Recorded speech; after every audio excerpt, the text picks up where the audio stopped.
열왕기상 4장 1절 20절부터 21절까지 함께 봉독하도록 하겠습니다. 유다와 이스라엘의 인구가 바닷가에 모래같이 많게 되매 먹고 마시며 즐거워하였으며 솔로몬이 그 강에서부터 블레셋 사람의 땅에 이르기까지와 애굽 지경에 미치기까지의 모든 나라를 다스림으로 솔로몬이 사는 동안에 그 나라들이 조공을 바쳐 섬겼더라. 아멘. 요즘 온라인 커뮤니티에서 유행하는 말 가운데 이 라떼는 말이야 라는 그런 말이 있습니다. 흔히 꼰대라 불리는 사람들이 라떼는 말이야 이러면서 자신이 예전에 겪었던 일들을 과장하면서 또 이야기하는 것들을 비꼬아서 사용하는 말로 이렇게 라떼는 말이야 하는 그런 이렇게 안 좋은 감정 좀 이렇게 가지고 있는 그런 말들, 부정적인 의미를 더 많이 담고 있는 말이기도 합니다. 많은 사람들이 예전에 힘들었던 시간들을 미화하고 자기 중심적으로 재구성하면서 좋은 추억, 재미있었던 시간들, 감동적인 순간들을 이야기에 담아서 사람들에게 자신의 화려했던 모습을 드러내고 싶어 하는 경향들을 이렇게 보게 됩니다. 내가 얼마나 힘들게 살아왔는지 너희들은 아느냐? 또 그렇게 힘든 시간에도 열심히 살아서 지금 이만큼 되었다고 자랑하고 싶은 마음이 있는 것입니다. 그리고 과거의 상황, 환경 등을 극복한 자신에 대한 자랑도 있고 좋은 것, 자신에게 유리한 것들만 또 생각하게 되기도 합니다. 대표적으로 대한민국 남자들이 많이 하는 그런 군대 생활 그런 이야기들, 또 학교 다니던 이야기, 고생하던 이야기들을 지금 너희들은 참 편안하게 살아가고 있다. 이렇게 편안하게 살아가면서 이 정도밖에 못하면 안 되지 않겠느냐. 그러면서 무엇인가 교훈을 하고자 할 때 사용하던 말이 이 라떼는 말이야 라는 그런 말이었습니다.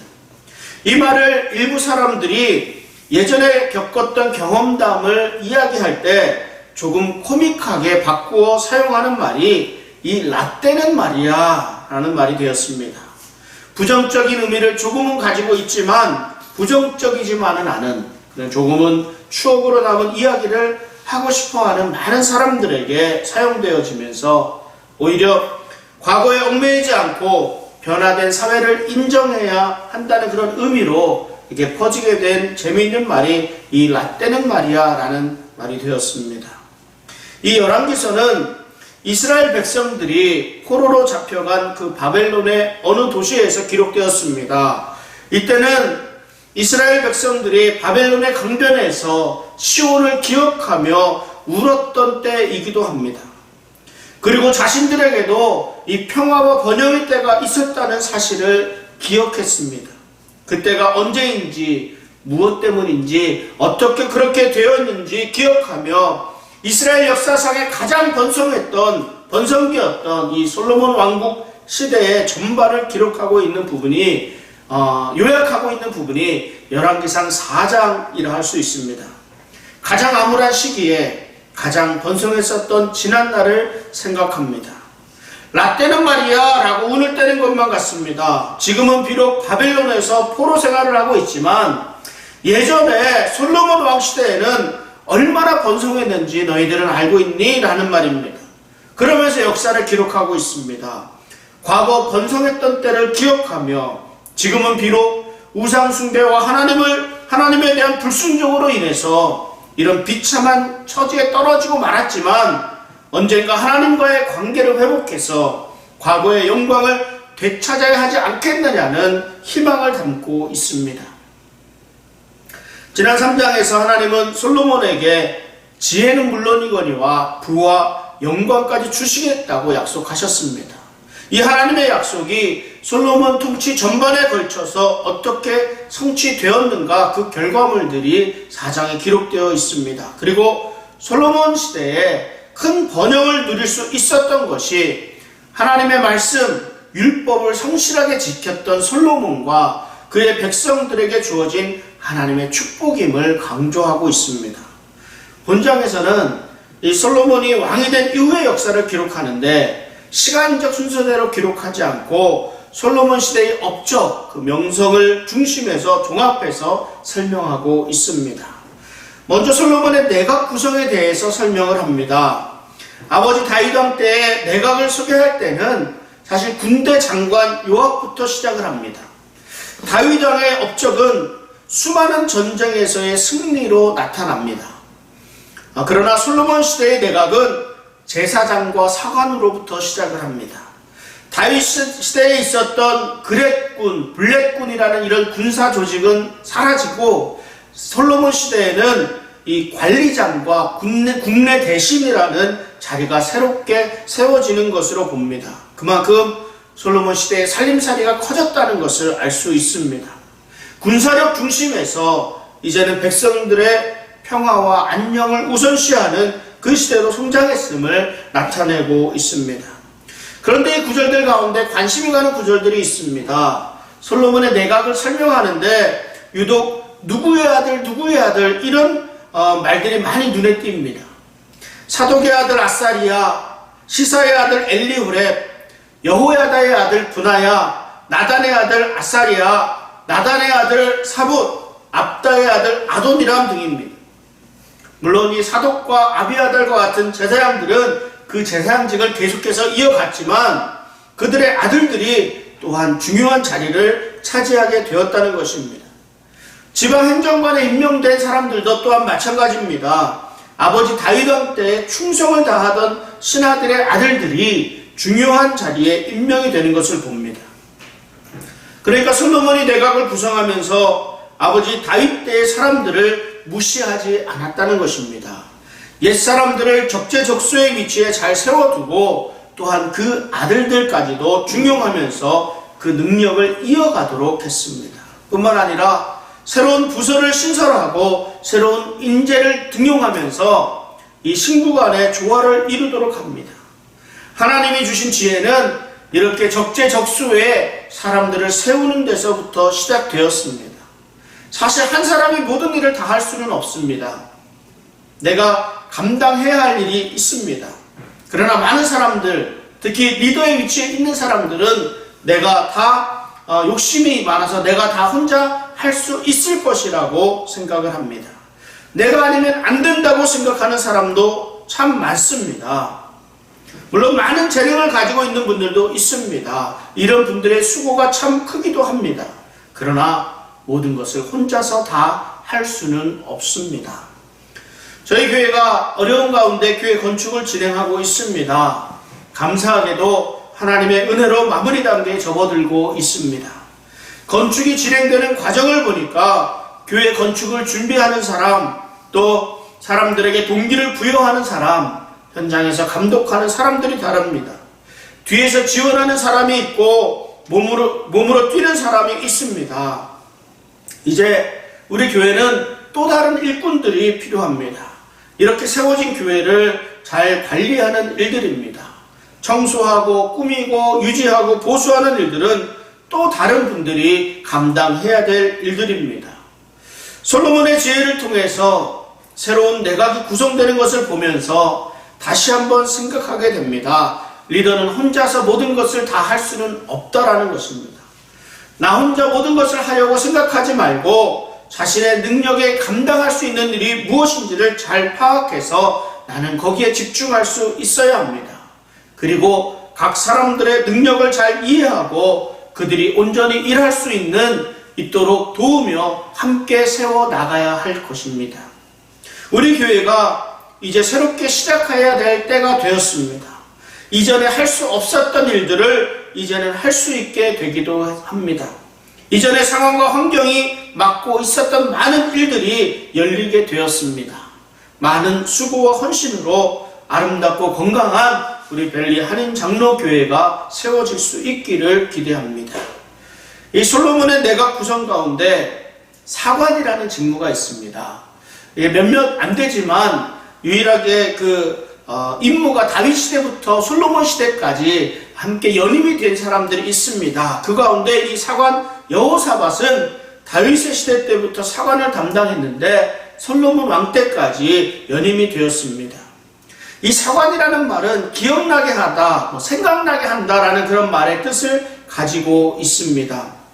사관의 주임무는 왕에게 어떤 계획을 기억날 수 있도록 조언해주는 역할입니다. 또한 역사를 기록하기도 합니다. 왕에게 과거 역사를 기억시켜 줌으로써 왕들이 스스로 교훈을 얻고 올바로 처신할 수 있도록 도와주는 역할을 감당한 사람들이 사관들입니다. 이스라엘 사관들이 역사를 대하는 관점은 다분히 신앙적인 관점입니다. 이전의 역사적 경험에서 하나님의 뜻을 읽고 그에 따른 교훈을 찾아 왕에게 하나님의 뜻이 무엇인가를 조언하는 역할을 했습니다. 어떻게 보면 우리가 지금 함께 묵상하고 있는 이 열왕기서 자체가 성경 전체에서 이스라엘 왕국의 역사와 관련된 하나님의 약속과 축복과 진노, 심판 이런 것들을 기억하게 하는 사관으로서의 역할을 하고 있습니다. 인간과 역사를 움직이는 참된 동력이 바로 하나님이심을 기억하게 하고 이 열왕기서를 읽는 사람들이 하나님을 향한 믿음과 순종으로 살아가야 할 것을 교훈하는 말씀이 바로 이 열왕기서입니다. 오늘날 우리 믿는 사람들이 해야 하는 일이 바로 이 사관과 같은 일입니다. 디모데후서 4장 2절에는 너는 말씀을 전파하라. 때를 얻든지 못 얻든지 항상 힘쓰라. 범사의 오래 참음과 가르침으로 경책하며 경계하며 권하라 말씀합니다. 하나님의 말씀을 전할 책임이 우리들에게 있습니다. 우리는 복음의 일꾼으로 택함을 받았습니다. 무엇보다 우리가 하나님의 역사를 바로 볼 줄 아는 그런 신앙적인 안목이 있어야 합니다. 이를 위해서 열심히 성경을 읽고 묵상하고 연구해야 합니다. 안타까운 것은 오늘날 많은 사람들의 판단에 영향을 주는 것이 하나님의 말씀인 성경이 아니라 바로 유튜브와 같은 그런 미디어입니다. 유 선생님이라고 하죠. 우리 유 선생님이 우리들의 삶에 많은 유익을 주고 있는 것은 사실입니다. 그러나 유튜브가 우리 삶의 기준이 되어서는, 가치가 되어서는 안 됩니다. 우리 삶의 기준, 우리 삶의 가치는 하나님의 말씀이 되어야 합니다. 하나님의 말씀이 중심이 돼서 우리 삶의 가치를 결정하고 행동할 수 있어야 합니다. 하나님의 시각으로 역사를 바라보고 하나님의 뜻, 하나님이 원하시는 대로 움직일 수 있는 우리 건강한 그리스도인들 되시기를 우리 주님의 이름으로 축원합니다. 솔로몬은 이스라엘 왕국을 12로 나누고 각각 12관장을 임명하며 행정조직을 강화합니다. 이들로 국가의 재정을 충당하게 합니다. 그 결과 차질 없이 왕궁살림이 운영되었고 백성들은 안온하고 풍요로운 생활을 누렸습니다. 그러나 이런 솔로몬의 왕국의 평화는 솔로몬 말기에 전혀 다른 모습으로 변하게 됩니다. 평화는 깨어지고 사방에서 솔로몬의 대적들이 일어나서 솔로몬 왕국을 괴롭힙니다. 솔로몬의 신복 중에서 반역자가 생겨나고 진정으로 즐거워하고 만족하던 이 백성들도 솔로몬의 통치를 즐거워하지 않게 됩니다. 성경은 그 이유를 솔로몬이 마음을 돌이켜 이스라엘 하나님 여호와를 떠났기 때문이라고 말씀하고 있습니다. 솔로몬 왕국의 평화는 이들이 하나님을 향해 있을 때에 주어진 축복이었습니다. 마찬가지로 우리들의 진정한 번영과 성공 역시 하나님의 중심이 되어야 한다는 것을 알아야 합니다. 한 사람이 하나님과의 관계가 단절되어 있다면 그 사람의 생활이 재물이 풍요와 번영 그리고 지식으로 넘친다고 해도 그 삶은 공허할 뿐입니다. 그리스도인의 진정한 번영과 풍요는 하나님과의 바른 관계에서부터 시작됩니다. 결코 이 관계에서 벗어나서는 참된 풍요 속으로 들어갈 수 없다는 사실을 알아야 합니다. 이 11개의 저자는 솔로몬 왕국의 정치, 경제, 군사력에 대해서 자세하게 설명하면서 이 솔로몬 왕국이 얼마나 번성했는가, 얼마나 많은 부와 능력을 소유했던가를 드러내려고 합니다. 솔로몬 왕국에서 하루 먹는 식량이 어마어마했습니다. 각 지방의 관장들이 왕과 그 왕의 상에 그 참여하는 모든 왕궁 사람들을 위해서 먹을 것을 공급하여 부족함이 없게 하였다고 말씀합니다. 주변 나라들은 조공을 바쳤으며 금은이 넘쳐나고 말과 병거는 수만에 이르기까지 되었습니다. 이런 솔로몬 왕국의 번영은 하나님의 약속의 성취입니다. 그런데 이것이 다만 솔로몬의 신앙, 솔로몬의 기도, 솔로몬이 하나님 앞에서 행한 성실한 삶 때문만이었을까요? 결코 그렇지만은 않습니다. 솔로몬 왕국의 번영을 이스라엘 역사의 한 가운데서 이해할 수 있어야 합니다. 하나님은 이스라엘의 옛 선조들에게 이 땅에서의 번영을 약속해 주셨습니다. 하나님의 약속과 그 약속의 성취의 흐름을 우리는 잘 이해할 수 있어야 합니다. 하나님은 방황하고 유리하는 이스라엘 백성들의 부르짖음을 들으시고 그들에게 가나안 땅에서의 축복을 약속해 주셨습니다. 그 약속을 다윗에게 확인해 주셨고 솔로몬 왕에 이르러 그 약속을 이루어 주셨습니다. 이 솔로몬 왕에 대한 축복은 하나님의 약속된 축복과 번영의 성취인 것입니다. 우리는 하나님의 역사하시는 큰 흐름을 볼 수 있어야 합니다. 지금 당장에 힘든 일이 있다고, 지금 당장 막힘이 있다고, 지금 당장 낙심되고 실망된다고 무너지는 일이 있어서는 안 될 것입니다.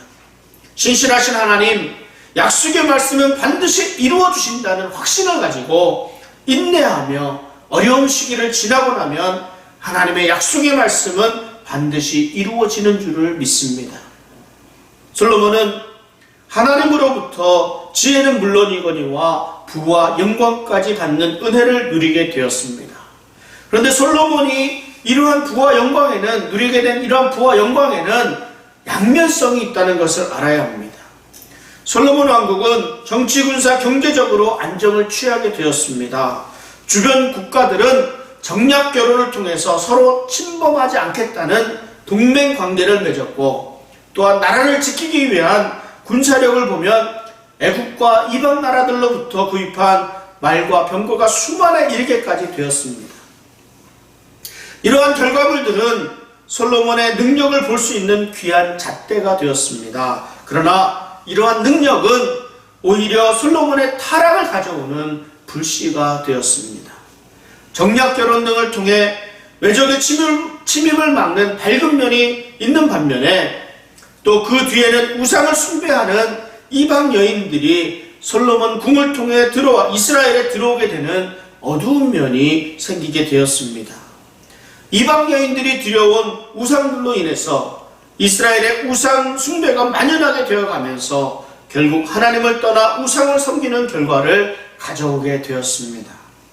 군사력의 상징인 말과 병거들은 하나님보다 인간적인 지혜와 인간적인 능력을 더 의지하려는 비신앙적인 태도가 되는 것입니다. 하나님으로부터 받은 축복의 결과들이 오히려 하나님과 멀어지는 결과를 초래하게 되었습니다.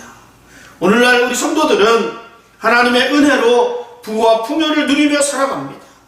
우리가 계속해서 하나님의 축복 가운데 남아 있으려면 하나님과의 지속적인 관계를 유지해야 합니다. 수고하고 헌신하며 하나님의 말씀에 순종해야 합니다. 그렇지 않고 부와 풍요에 취해서 하나님을 멀리하게 되면 우리에게 주어진 부와 풍요는 더 이상 우리에게 축복이 될 수 없습니다. 오히려 저주로 변하고 말게 될 것입니다. 우리의 삶에서 부와 풍요는 삶의 목적이 되고 하나님은 그 부와 풍요를 얻기 위한 수단에 지나지 않게 변화되고 만다는 것입니다. 이러한 변화는 결국 우리의 삶이 하나님으로부터 멀어지는 결과를 가져오고 우리의 삶에는 공허함밖에 남지 않게 됩니다. 우리의 모든 것, 우리의 건강과 부와 풍요들이 모두 하나님의 은혜임을 잊지 마시기 바랍니다. 그래서 늘 감사하며 하나님의 말씀에 순종할 수 있는 성도의 삶 되시기를 바랍니다. 솔로몬에게 있어서 가장 큰 축복은 그에게 내려주신 하나님의 지혜였습니다. 솔로몬은 많은 문화적인 업적을 남겼고 사방 각국의 그 명성이 자자해졌습니다. 그래서 열왕기상 4장 32절부터 44절까지 보면 그가 잠언 3000가지를 말하였고 그의 노래는 1005편이며 그가 또 초목에 대하여 말하되 레바논의 백향목으로부터 다면하는 우슬초까지 하고 그가 또 짐승과 새와 기어다니는 것과 물고기에 대하여 말한지라 사람들이 솔로몬의 지혜를 들으려 왔으니 이는 그의 지혜의 소문을 들은 천하 모든 왕들이 보낸 자들이더라. 아멘. 솔로몬이 3000가지의 잠언을 기록했다는 것을 보아서 우리 성경에 남아있는 잠언보다 훨씬 많은 잠언을 기록한 것으로 보입니다. 이 솔로몬의 잠언은 사람들의 실제적인 생활에 대한 가르침을 주고 있고, 솔로몬이 시와 음악 그리고 식물과 동물에 대한 자연과학적인 그런 지식까지도 뛰어났다고 말씀하고 있습니다. 솔로몬의 지혜는 우리들의 삶과 동떨어져 있는 것이 아니라 실제적이고 실용적인 내용으로 구체화되어 있습니다. 옳고 바름을 분별하고 현실의 복잡한 문제들을 풀어나가는 능력임을 말씀하고 있습니다. 하나님의 지혜는 결코 우리들 생각 속에서만 머무는 지혜가 아닙니다. 우리들 삶에 즉각적으로 적용되는 실제적인 말씀입니다. 이 말씀은 결국 우리들이 잘 살기 위해서는 하나님의 지혜가 필요하며, 그 지혜가 필요하다는 것은 즉 우리가 영적으로 건강한 사람, 영적으로 건강할 때 이 땅에서의 삶도 잘 살아갈 수 있게 된다는 것을 의미하기도 합니다. 그러므로 우리의 신앙과 삶을 동떨어진 상태로 두어서는 안 됩니다. 우리의 삶이 곧 신앙이고 우리의 신앙이 곧 우리의 삶을 통해 드러나야 합니다. 예수님은 우리에게 너희는 소금이라 너희는 빛이라 말씀하셨습니다. 믿음으로 소금과 빛의 역할을 잘 감당할 수 있어야 할 것입니다. 솔로몬 왕국이 부와 영광을 누릴 수 있었던 것은 솔로몬이 하나님의 말씀을 잘 따르고 하나님을 경외하며 하나님 중심으로 살았기 때문입니다. 이에 하나님이 부어주신 하나님의 지혜의 능력으로 나라를 잘 다스렸기 때문입니다. 이것은 솔로몬에게는 한 사람에게 임하신 하나님의 축복이었지만, 이것을 크고 넓게 본다면 하나님이 이스라엘과 약속하신 약속을 이루어 주신 일입니다. 솔로몬의 부와 영광이 하나님의 은혜임을 잊지 말아야 합니다. 그래야 교만해지지 않을 수 있습니다. 우리들은 겉으로 드러난 부와 영광에 현혹되어서 우리 삶의 근본을 잊어서는 안 될 것입니다. 이 모든 것은 하나님이 주신 것입니다.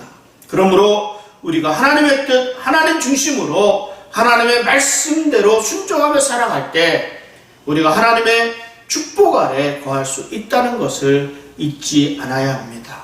잘 될 때, 아무 어려움 없을 때 교만하지 않도록 더욱 조심해야 합니다.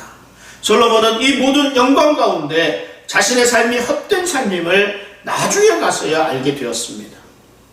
하나님의 은혜로 부와 영광을 얻게 되었지만 솔로몬은 하나님께로 더 가까이 나아가지 못하고 이방 나라들의 능력을 의지하고 눈에 보이는 군사력을 의지했습니다. 결국 하나님에게서 멀어지며 그 쌓았던 모든 것들의 의미가 없어졌습니다. 모두가 헛된 일들이 되었습니다. 열왕기의 저자는 이스라엘의 가장 번성했던 이 솔로몬 왕국을 기억하며 희망을 품었을 것입니다. 바벨론 포로 생활에서 벗어나 속히 하나님의 나라가 회복될 것이라는 희망을 품었을 것입니다. 솔로몬 왕국의 번영이 하나님의 은혜임을 확신하고 우상숭배와 하나님에 대한 불순종의 결과가 얼마나 무서운 결과를 가져왔는지 통회하면서 더욱 하나님께 가까이 나아가리라 결단했을 것입니다. 라떼는 말이야 하면서 지난 과거의 추억 속에 멈추어 있지 말고 지난날에 부어주셨던 하나님의 은혜를 기억하며 첫사랑을 회복할 수 있기를 바랍니다. 이스라엘에 베풀어 주신 하나님의 축복을 기억하며 지난날 잘못을 되돌아보고 회개하며 하나님과의 관계를 회복할 수 있는 은혜가 우리 성도님들 가운데서 있기를 바랍니다. 우리의 삶은 결코 신앙에서 벗어날 수 없습니다. 우리가 어느 시대, 어느 사회에 속해 있던 간에 우리 삶의 중심은 하나님이시고 우리의 삶의 방법은 하나님의 지혜가 되어야 함을 믿습니다. 날마다 하나님께 가까이 나아갈 수 있는 복된 성도의 삶 되시기를 우리 주님의 이름으로 축원합니다. 기도하겠습니다. 하나님 감사합니다. 날마다 하나님의 말씀으로 먹여주시고 우리의 나아갈